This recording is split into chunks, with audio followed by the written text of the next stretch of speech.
நல்லாட்சினா எடப்பாடியார்தான். இனிமே கண்ணை மூடிட்டு கடலை எண்ணெய் வாங்கலாம். ஏன்னா மந்த்ரா கடலை எண்ணெய் இதயத்தின் தயாரிப்பு. வறுக்க பொரிக்க ஏன் எல்லா சமையலுக்கும் மந்த்ரா தான். மந்த்ரா கடலை எண்ணெய், அபார ருசி, ஆரோக்கியமான உடல் நலம். தாவேக தலைவர் விஜய் தேர்தல் பிரச்சாரத்தை அடிக்கடி ரத்து செய்வதன் பின்னணி குறித்து சில தகவல்கள் தெரிய வந்துள்ளது. கேரளாவைச் சேர்ந்தவர் நயீம் மூசா. இவர் துபாயில் ஜென்டூர் செக்யூரிட்டி சர்வீசஸ் என்ற பாதுகாப்பு நிறுவனத்தை நடத்தி வருகிறார். Dubai, Qatar, Kuwait, India, Oman, Malaysia, Bahrain, Saudi Arabia, சிங்கப்பூரில் இந்நிறுவனம் 200 வகையான பாதுகாப்பு சேவைகளை வழங்கி வருகிறது. இந்தியாவில் இதன் தலைமை அலுவலகம் கேரளா திரிசூரில் உள்ளது. ஹாலிவுட், பாலிவுட், கோலிவுட்டுகளைச் சேர்ந்த பிரபல நடிகர்கள், பிரபல தொழிலதிபர்கள், விவிஐபிக்களுக்கு இந்நிறுவனம் பாதுகாப்பு சேவைகளை வழங்கி வருகிறது. இதன் நிர்வாக இயக்குநரான நயீம் மூசா இப்போது தாவேக தலைவர் விஜயுடன் இருந்து பாதுகாப்பு பணிகளை செய்து வருகிறார்.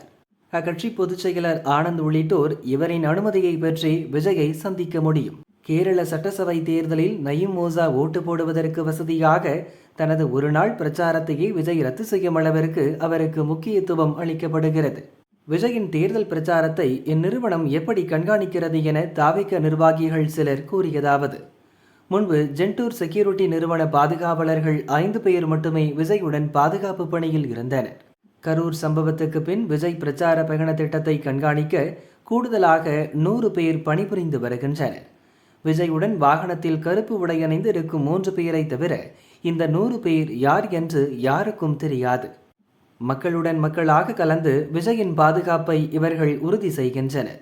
இவர்களிடம் விலை உயர்ந்த செல்போன்கள் மற்றும் நவீன தொழில்நுட்ப வசதிகள் உள்ளது. உடனுக்குடன் கூட்ட நெரிசலை கண்காணித்து பிரச்சாரத்தை தொடரலாம் அல்லது ரத்து செய்யலாம் என முடிவு செய்கின்றனர்.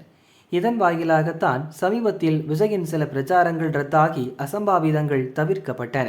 விஜய் பிரச்சாரம் ரத்தாகும் விவரம் ஆனந்த், ஆதவர்ஜுனா உள்ளிட்டோருக்கு பின்னர் தான் தெரிய வரும். அந்த அளவிற்கு இதில் ரகசியம் காக்கப்பட்டு வருகிறது. கரூர் சம்பவத்துக்கு பிறகு இதற்கென மாதந்தோறும் பல லட்சம் ரூபாய் விஜய் செலவிட்டு வருகிறார் என்றனர்.